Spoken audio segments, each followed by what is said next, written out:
This lesson, we come to talk more about the social groups which we apply these principles to. The Satya, the image of Lord Buddha, or the Vihara, are all assumed to be the center of Lord Buddha's immortal truth. We have equal chance of practicing and gaining the fruits of meditation. Take meditation, if you want to maintain, put it into your daily schedule. I don't know, it's very easy to find the issue.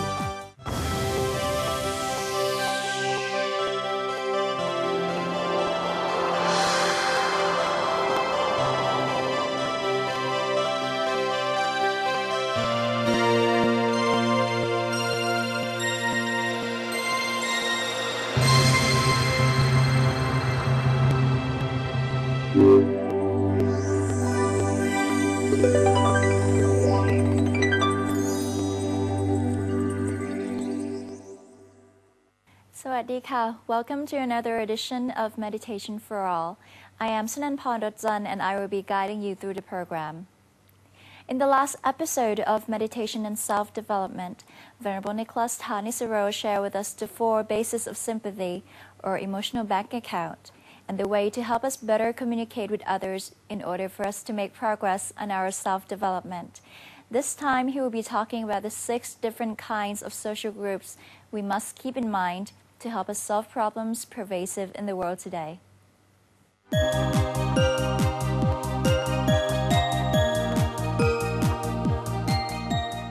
Welcome back to the last of our second mini-series on meditation and self-development. Last lesson we already spoke a little bit about the conditional and unconditional applications of the 4 bases of sympathy or the emotional bank account in building up the channels of communication with those around us which we need for our self-development. This lesson, we come to talk more about the social groups which we apply these principles to help us solve many of the problems pervasive in the world today. Problems sometimes which threaten the very existence of the world itself, whether it be things like war, crime, corruption, vice, or even prostitution.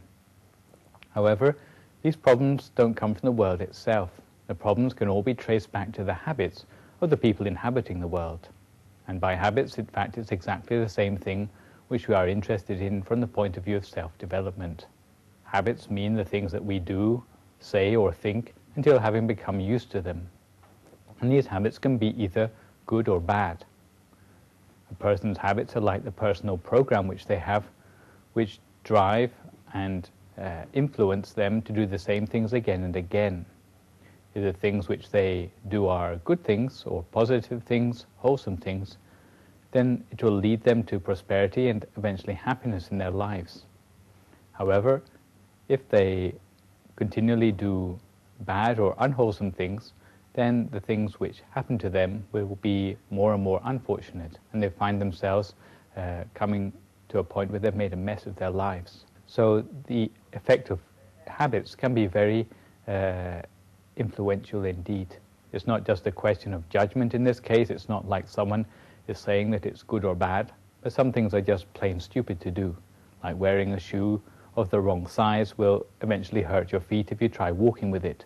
This is not saying that the shoe is good or bad, but it's saying that it's a stupid thing to do, or it's an inadvisable thing to do because it is inadvisable in itself. So we're not making moral judgments here, but we're talking about the nature of what actually happens if you develop particular sorts of habits. But if we look at the problems of the world in terms of habits, in fact it's a very positive way of trying to come to some sort of solution for these problems. Because the thing about habits is that just as we were the ones who formed them in the first place, then we can also undo them as well.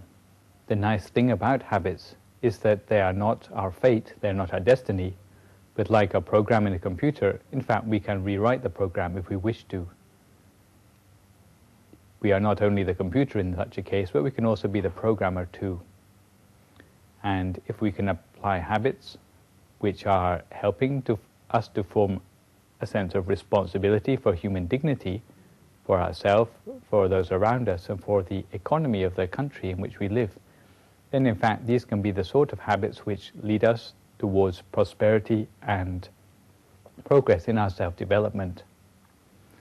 So what sort of responsibilities do we actually mean? And how can we develop these forms of responsibility in our lives? Well, first of all, we need to have responsibility for our human dignity on a personal level. And this can mean that we don't allow ourselves to succumb to the sort of behaviors which would be more befitting of a savage. And we can do this by trying to abstain from 4 particular sorts of behavior, which are behaviors, if you like, of a savage, which are not killing, not stealing, not committing adultery, and not telling lies. Because if we succumb to any of these behaviors, then it will seem that we are taking advantage of the weaknesses of others, which is not really befitting of a noble human being at all. The second sort of responsibility which we're trying to build up is responsibility for the human dignity of other people as well. And the way which we can show our respect for the human dignity of others is not being prejudiced or biased when we're making decisions about them. This is particularly important when we are in positions of influence or where our decisions are influencing the lives of others. So how can we do that? Well, we have to make sure that our decisions are free of the influence of greed or hatred, ignorance, or even fear. Sometimes we see a person in fear as a person who needs sympathy, but in fact, from the point of view of decision making, if we allow fear to creep into our decisions, it can be a very destructive thing for the dignity of other people. There's always someone who is left at a disadvantage. There's nothing wrong with having a certain degree of comfort or convenience in our lives, but it depends how we get or obtain these things for ourselves. Because if comfort and convenience are things which we obtain for ourselves at the expense of the comfort and convenience of others, then that's hardly fair, it's hardly wholesome, and it doesn't do much for the richness of our own state of mind either. In such a case, it's said that we shouldn't be spending our own money or encouraging other people to spend their money on 6 particular forms of vice in our society. And by this we mean consuming alcohol or intoxicants, roaming the streets at unseemly hours, especially the sort of things which include nightclubs or prostitution, addiction to entertainment, gambling, bad company, and also laziness. Do you have a total of 14 things which show irresponsibility towards human dignity, as you can see from these 3 different categories of responsibility which we've been talking about. And if we want to overcome these shortcomings in our habits, the shortcomings in the irresponsibility of our habits, then we have to look at what sort of solutions we can bring to bear to overcome these.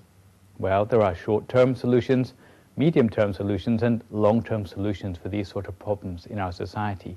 We can apply them to ourselves, or we can apply them on a more broad social basis. In the short term, sometimes there are behaviors in society which are simply not acceptable. Sometimes you don't even have enough time to explain the harm of certain behaviors. We have to get people to stop them first, and only later maybe can we give them the reasons for that.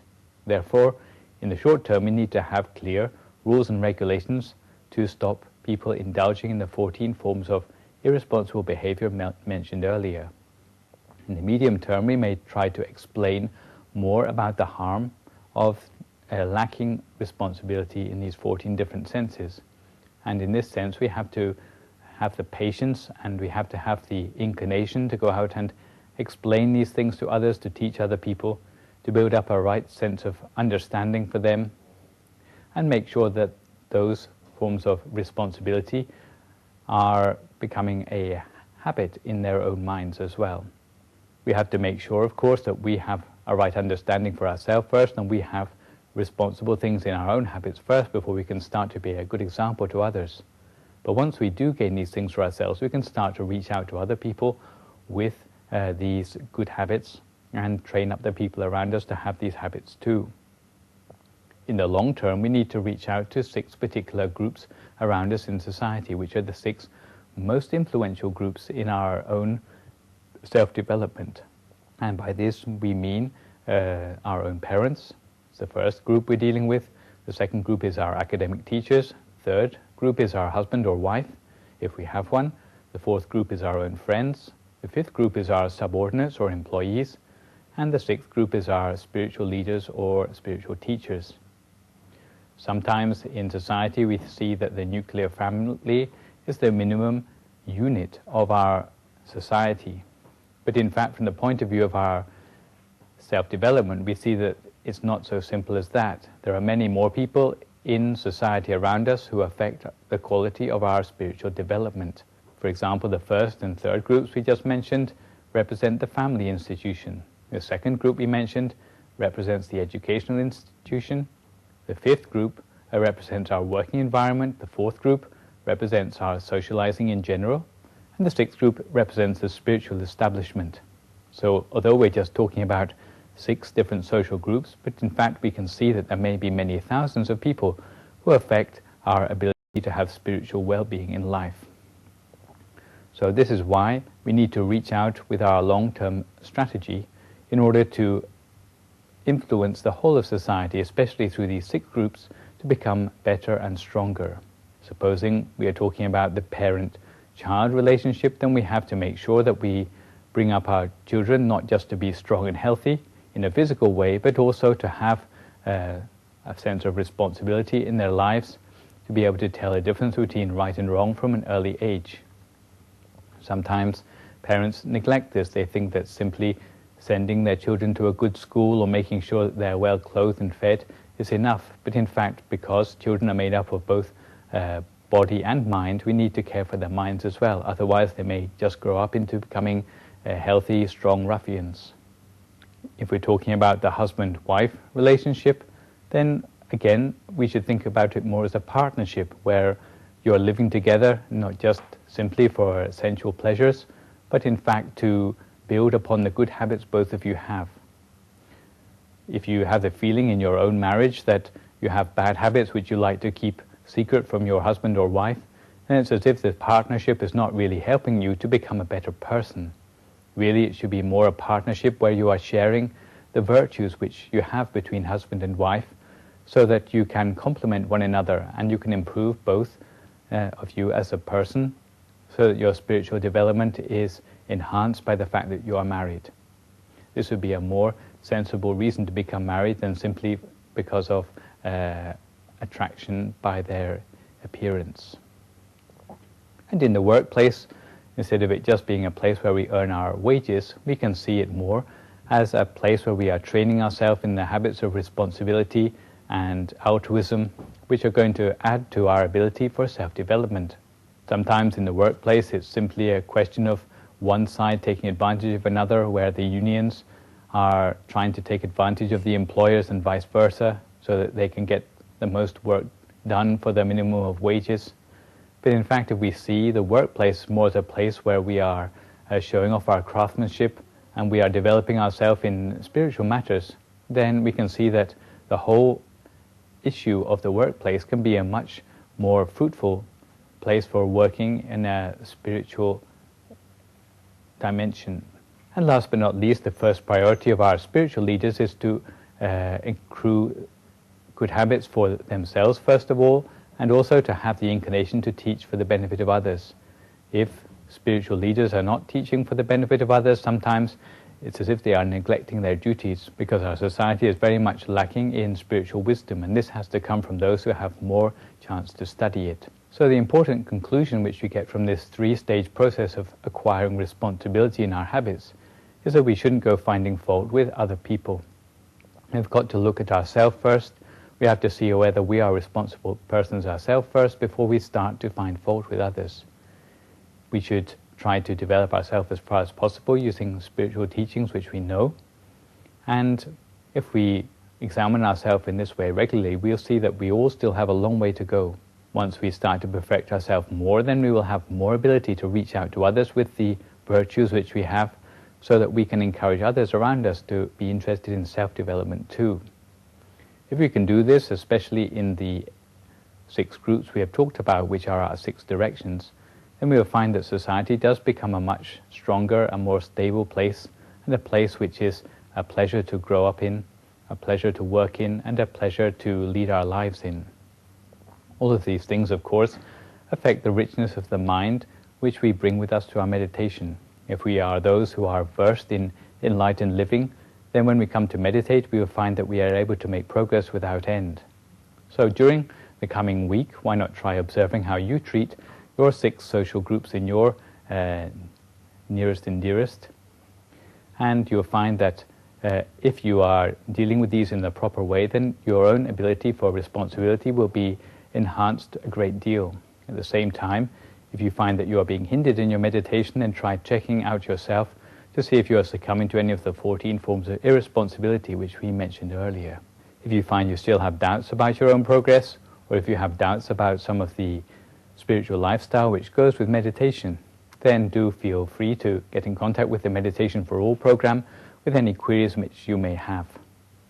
I'm afraid that this is the last session of the present mini-series of meditation and self-development, but in fact we are looking forward to seeing you for a brand new series in the upcoming season. In the meantime, please keep up your meditation and don't forget to study the culture of peace that goes with meditation, which I will warn you in advance is sometimes a lifelong task.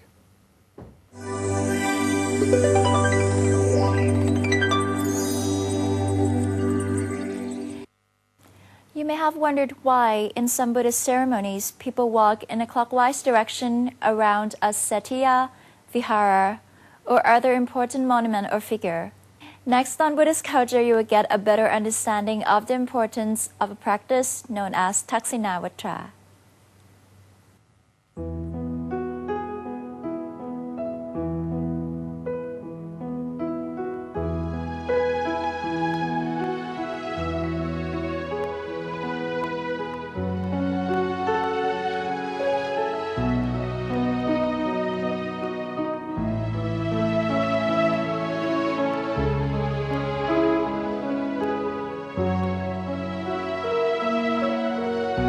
It is proper to pay respect using the right hand side. We can stimulate our lives by walking to our right in a clockwise direction.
To be in the presence of the Satya is to gain peace and serenity. The Satya, the image of Lord Buddha, or the Vihara, are all assumed to be the center of Lord Buddha's immortal truth.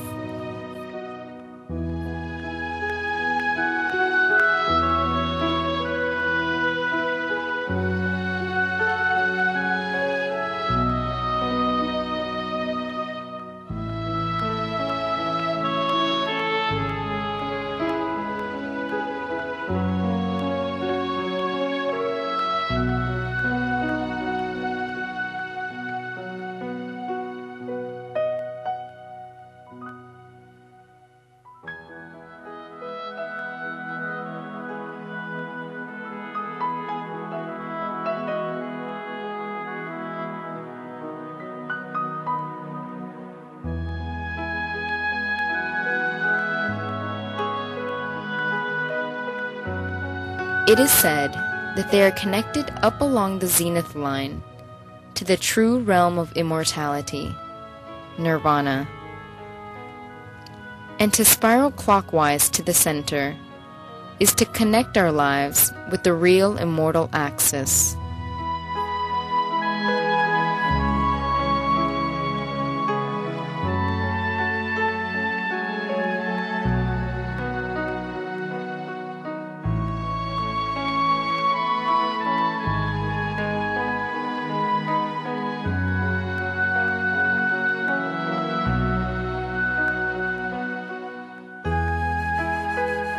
To perform the Taksinavatra, is to walk clockwise around the axis of truth. And the Taxinawatra is a respectful manner of paying homage to the Lord Buddha and his ultimate truth. Yes, it is to walk peacefully, first by the right foot, with the right arm alongside the axis, the Satya or Vihara.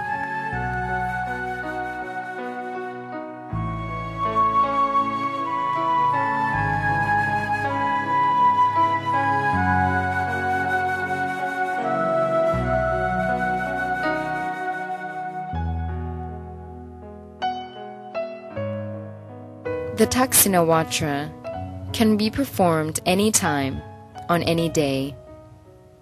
The objective is to gain peace. A person should chant while walking around with both hands clasped together at chest level, as though the hands are a lotus bud, or as if the person is holding a lotus in both hands. But in the evening, it is better to hold a lit candle while walking around and chanting.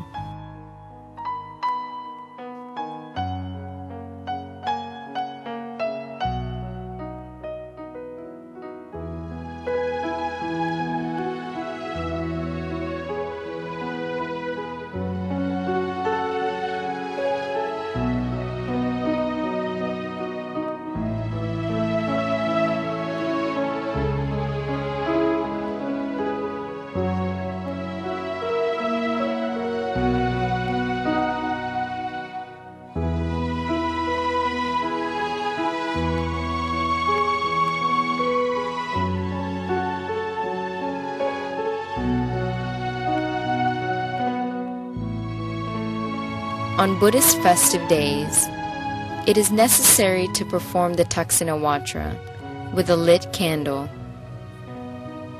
On Visakha Day, the day that the Lord Buddha first turned his wheel of Dharma, or the Absolute Truth, Buddhists pay homage to him by performing the Taxinawatra with a lit candle.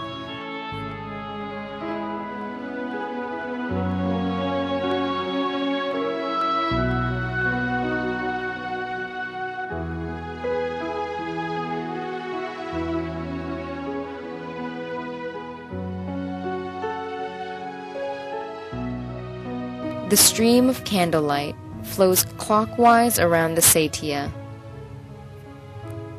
The Satya is the center of the flowing stream of life.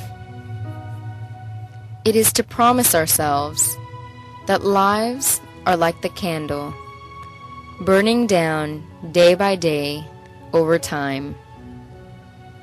But it is wise to strengthen our connection to the eternal truth, to shorten the route to nirvana, the real life of eternity.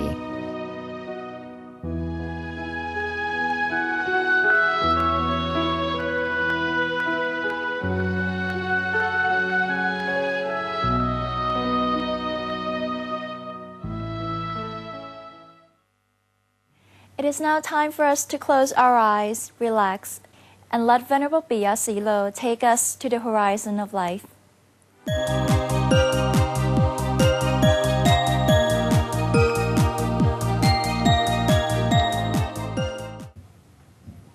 Everything has its own horizon. Wherever we are always in the center of our own horizon. Have you ever noticed this? Wherever, whoever we are, we have our own, and we are in the center of our own horizon. Congratulations, ladies and gentlemen. This is session 10 of part 2. We have come up to 20 meditation classes together. Hope you enjoy practicing and the fruits of meditation. Meditation is universal to all. If you are human beings, you can enjoy the fruits of meditation. we have equal chance of practicing and gaining the fruits of meditation. Meditation belongs to the world of the Oriental, especially in Buddhism, but it is not preserved only for Buddhists. It is for all. If you welcome meditation into your life, you enjoy meditation by yourself. And for newcomers, don't worry. It's easy to join the class at any time. Choose your own place for meditation, a quiet corner with any meditation material. For example, you might sit on the floor with a little support of a pillow, or you may sit on the chair in a cushion, any peaceful corner of your place. A drink of fruit juice or lukewarm water might be a good beginning of meditation. Now, I assume you are all ready to meditate. Let's close the eyes.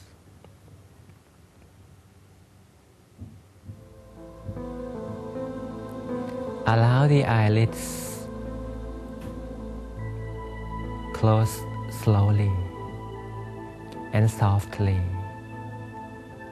Don't press them tight, otherwise we'll get serious all around the face. Let relaxation expand from the face area to other parts, down, to other parts of the physical body. Let loose all the muscles, all the nerves, everything belonging to the physical body.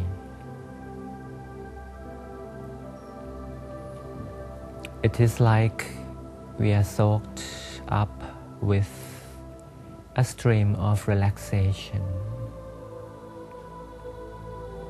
A stream of relaxation covers the entire body.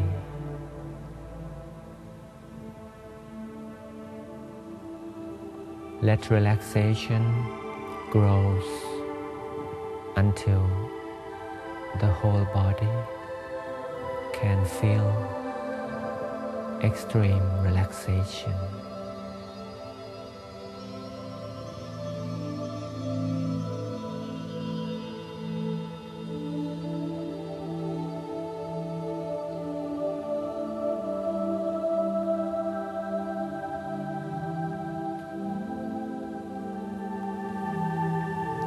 And we start to remind ourselves of the turning point. The turning point can be confirmed again and again by taking a good deep breath. Let's try.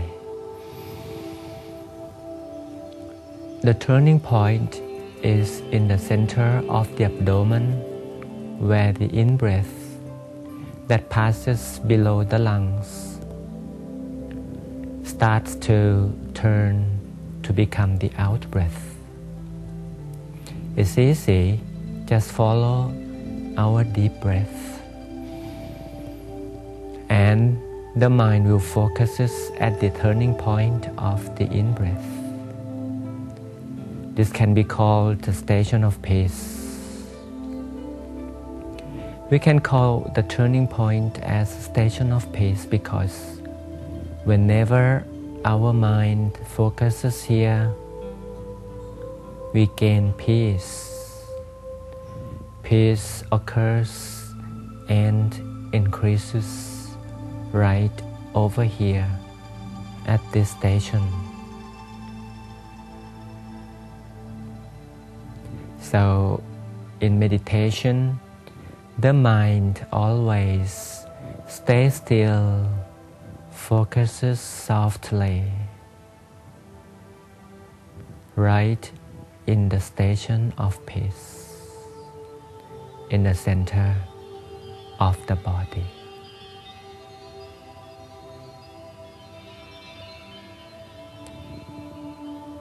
Allow each minute pass by when the mind focuses gently over here.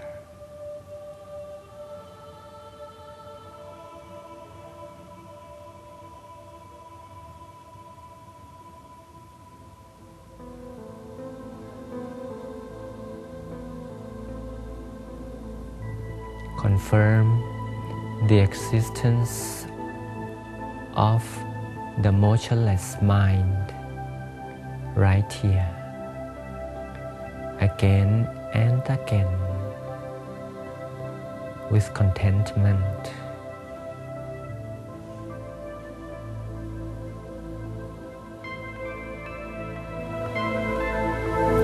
Imagine we are in the middle of our own horizon.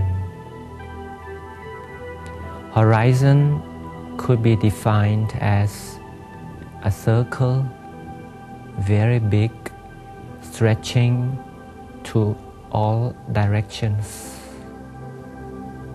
180 degrees all around.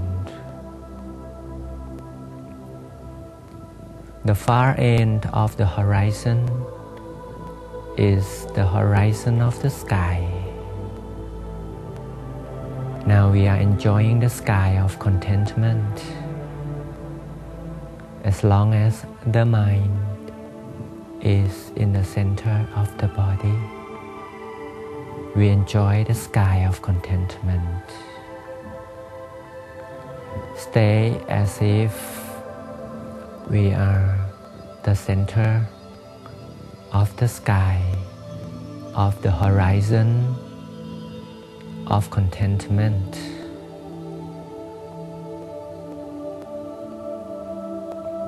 This is a very good moment of life when the mind stops wandering.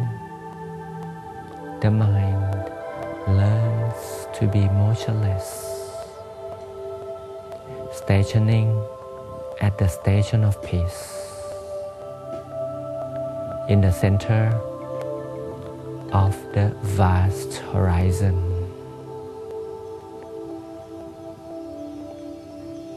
Each second is peaceful, and we enjoy this peaceful moment, no matter how long it will take.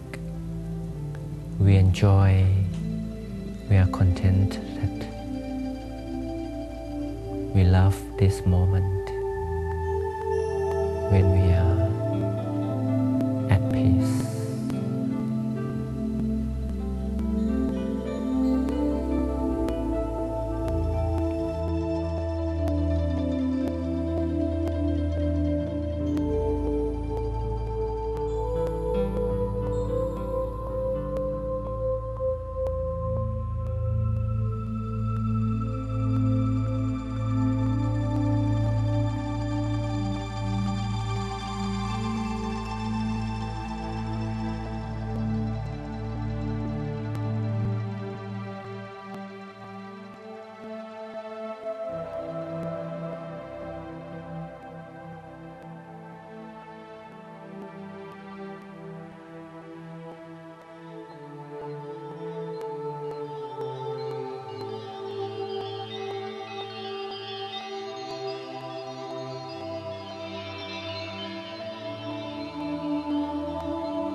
peace inside could be shared by means of radiation. The radiation of peace originates from a tiny spot in the station of peace inside. In the center of the abdomen, right at the turning point, a tiny spot could expand in diameter. It is like the manner of the bubble that grows bigger and bigger.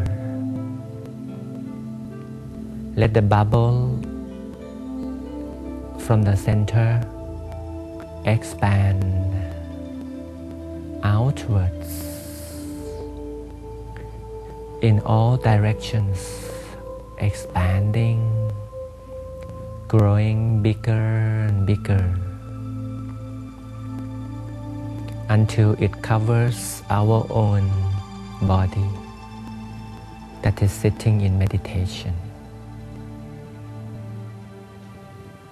Let the process of expansion continue endlessly. The sphere is bigger, attaching loving kindness with it. Love, peace, loving kindness is going everywhere, attached with the expanding bubble of peace, until we fill up the whole sky, the entire horizon with peace. We share peace. This is inner peace that we share. We share peace.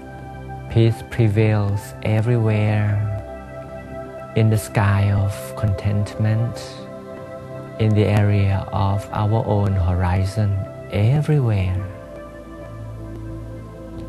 Peace prevails everywhere.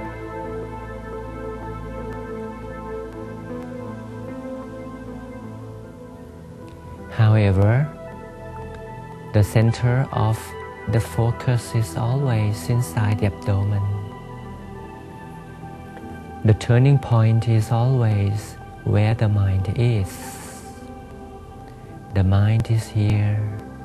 Loving kindness is everywhere.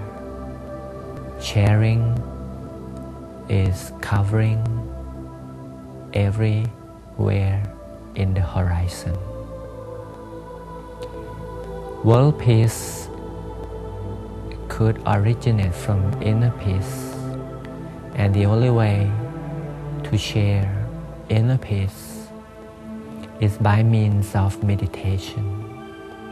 When we meditate, we get inner peace, and we share, we radiate our inner peace to give to every being.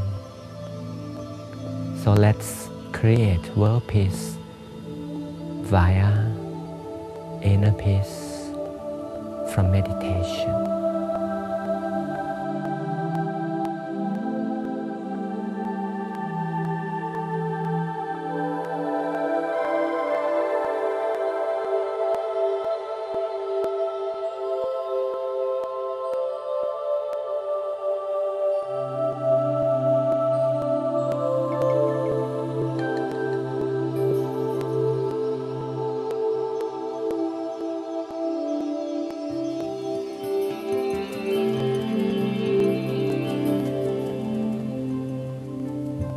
Even though time is up, we focus always in the center of the body.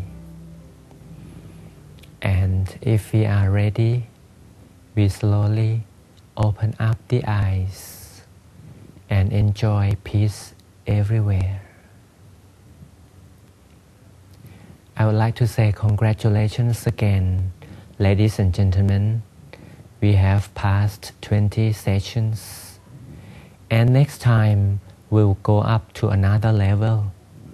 That would be session 1 of part 3, where we would gain a more refined meditation result. Hope you enjoy meditation and become a good practitioner, meditation lovers, and until we meet again, have big success in meditation, big progress in meditation. Goodbye. สวัสดี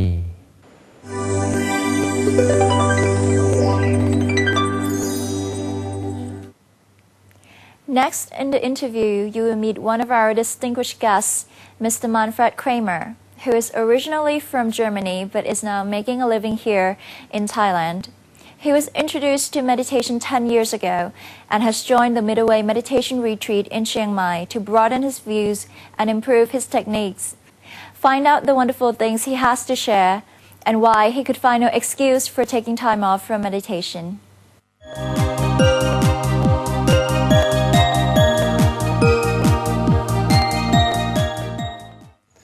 Sawasdee krap. Welcome back to the 4th meditation retreat program. And today we're going to talk about the meditation with one of our participants in the Middle Way Meditation Retreat. Sawasdee krap. Could you tell us your name and the country where you're from? My name is Manfred Kramer. I'm a German, but I'm in Thailand now. Okay. So, what made you decide to come? Because we did one course already 10 years ago in Chiang Mai meditation, and I wanted to refresh. And actually, I'm doing meditation already for the last 10 months. So I want to get more on the, how can I say, theoretical side and learn more to be successful. Yes. And did you get to learn more about it? Yes, definitely. Yeah. What did you learn out of this program? No, so especially on the technique. Technique? Definitely, you have to explain properly before. I just, from the translations I made for the Meditation for All program, learn and then start by myself. But I think it's better to learn the technique professionally. So you think meditation just is universal? Anyone can, you agree with that? Anyone can do it? Yes. I think anybody can do it. Don't have to be a Buddhist, but it's interesting to learn also the background of meditation, where it comes from. Yes. And I think it's the right way to spread it to more and more people, because in the society, people nowadays have a lot of problems. And how long have you been practicing meditation? Over 10 months now. Over 10 months. And have you ever come to like the atmosphere around the things like this, you know?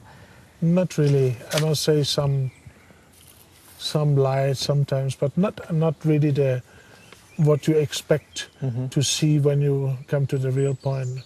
Perhaps I was doing the wrong way, not the real technique. Yes. And I think it takes time. I was told that it can take time. And do you think it's going to help you in the daily life? I think you are cooling down. I can be a type like get, how can I say, excited very quickly, but also very forget about it. But I think you will get cooler, calmer to meditation. Are you like what's your personality? Are you like, you know? Oh, very gentle, but I can get very excited and for something, but also forget about it immediately again. But I think this meditation is make you calmer in total. So, and I think this is what a lot of people are looking for. When I'm not having stress anymore, like to the job, because I'm in early retirement, so I can take it very easy. But when you're in the jobs nowadays, it's a lot of stress. Right. Not just work. It is the kind of thing that comes that unexpected. Yeah, and then the pressure from the companies. Not right. That I think, and that's the main reason why people need something like that. And talking about the world peace, you know, how do you think that meditation can help created Oh, the this is concept of world very peace? difficult. If meditation spreads out all over the world, it will help. But that is something that takes a long time. Right. Because we talk about world peace, but there's continuously war, not in one, but maybe in 10, 15, 20 places.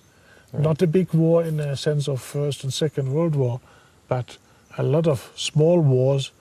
And you can see, just point to the map, there's so many places, and I'm not sure you can reach all the places. It may take 20, 30, 50 years, 100 years. But it's a nice goal to achieve, Yeah, to start. to have world peace, because I think people meditating don't shoot at each other. Right. What have you learned about Buddhism here? Well, of course, this is part of the program, and I listened because I know the temple, Dhammakai. So you want to know a little bit more. So I learned about Luang Pu, learned about the Kunyai, because they are very important for the temple. So it's nice to know some background and the way they started it and where they come from, and where because I also know the Wat Pak Nam, so there's a connection. So I think it's quite interesting. How did you get to know about Wat Pak Nam? I must say I made a, how can I say, it was a course for foreigners also. There was a monk who studied in the US, and he explained also a simple way about Buddhism. At Wat Pak Nam? Yes. And what about the experience during the meditation sessions? How's your experience?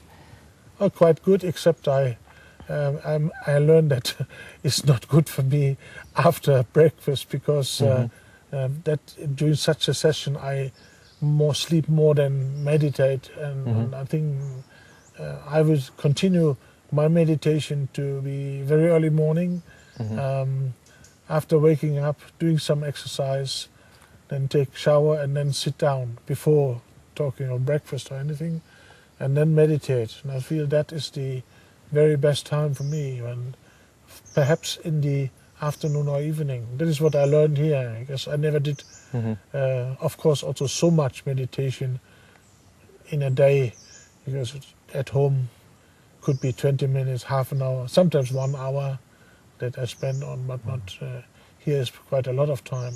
Yeah, it becomes a daily routine for you, like.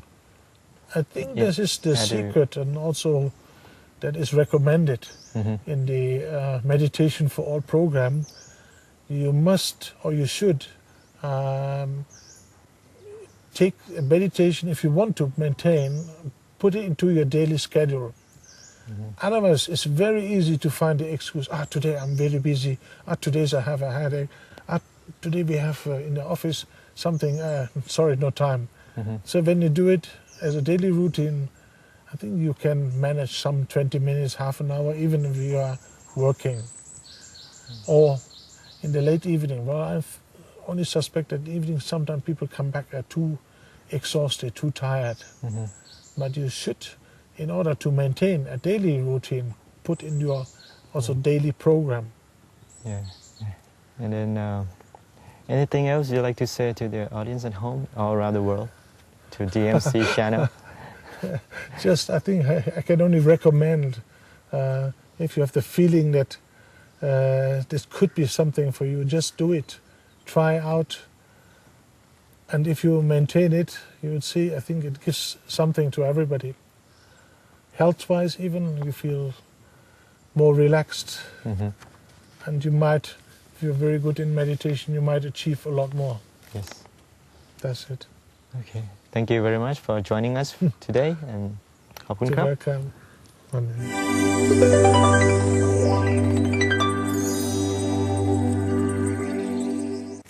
สวัสดีครับ Sawadika. Okay, can you tell us your name and where you're from? I'm Kate Lambert and I come from the west of Ireland. Okay, and how did you find out about this program? I searched for a few different meditation retreats on Google, and this one looked particularly nice, and maybe not too strict as the other ones. For my first experience, I didn't really want it to be too serious, maybe. Yeah. Is it like More first you think friendly. when you come here? Is it just about your expectation or beyond expectation? Oh yeah, nicer than I expected, and also more chatting with the other participants than I expected, which is nice. So. You have the objective of yourself, right? And do you have your objective fulfilled for coming? Yeah, I don't think I came with any particular objective because I didn't really come with any particular problem on my mind or something that I thought this would solve. So I think it was, more out of curiosity and thinking, well, everyone can do with spirituality in their lives. It's always going to be a good thing. So I didn't expect to come out like a changed person or to suddenly have clarity on everything I wonder about, but just maybe to be able to relax a bit more and not get so upset about things. That's, even if 1% of that changes, that's a good thing. Do you think you learned something about Buddhism and Thai culture from here too? Yeah, certainly. But especially, I suppose, even just seeing what the principles are and just about karma, which is something I would have believed in before, but maybe never really put a name on it. I knew about karma, but I didn't really associate it with me.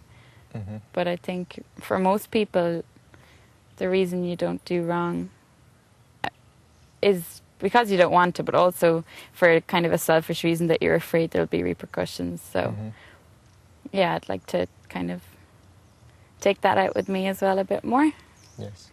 And that's the meditation is very universal, you think? Yeah, exactly. Anybody can join meditation? Yeah, and I don't feel that here it ever, I still have my own religion, I still believe in God, and I don't think that was ever a problem here. It never felt like I was being converted or something, but it's something to think about anyway. You can kind of weigh up the religion you've had before and how well you've been following it, and when you look at Buddhism, I think for me it's something I could follow a bit better than it's kind of things that you can apply more to real life, while with Catholicism it's more kind of rules that don't really fit in with modern life as much. So I like that about it. Yeah. What do you think about meditation? Well, I didn't know much about it before I came here, only that it brought you kind of peace of mind. So I suppose everybody's looking for that. So do you like it? I like it. Yeah, I'm trying anyway. So. And what's your best meditation experience that you have? When we were sitting under the tree the other day, and I was moving I had kind of a gold ball in my stomach and was spreading it through the 7 points. Yes. So my whole body felt like it was gold. So that was nice and just very at peace, and finally able to see that, peaceful. And afterwards then I felt really happy and elated, and I suppose also because I went, okay, it works for me too. So it was nice to see it, what you hear described actually happen to you. So, but every time it doesn't work. So okay. And how would you think meditation would help in the daily life, physically and mentally? Well, I suppose firstly it just gives you kind of time to yourself that you mightn't take otherwise. And just hopefully give you a bit more peace of mind and feeling a bit more in control of what's going on inside you rather than always concentrating on the outside. What technique that keeps you, starting the peacefulness? What is the technique? I heard that there are many techniques that of your own. What's your own technique? Well, the first part for me, the best part is picturing myself somewhere nice and serene on my own and feeling kind of that puts me in a relaxed state of mind, and then I try and place my mind at the center and go through the 7 points, because if I keep it moving through then I can keep my focus on it, while otherwise I tend to get distracted. So And how would you like to say to others that who don't really know about this program? You want to say something to them? Yeah, that other than the meditation, it's also a really nice experience just to get away and have a bit of time just being yourself. It's nice coming on your own with someone you don't know, because usually when you're traveling, you're with like a friend or someone who already has preconceptions about you. While here, it's just you can come and be whoever you want to be and relax and kind of go at your own pace. Nobody's pushing you to have any particular experience. It's just what you want to get out of it yourself. So, okay, that's really good. Okay, thank you very much for having a wonderful conversation with me today.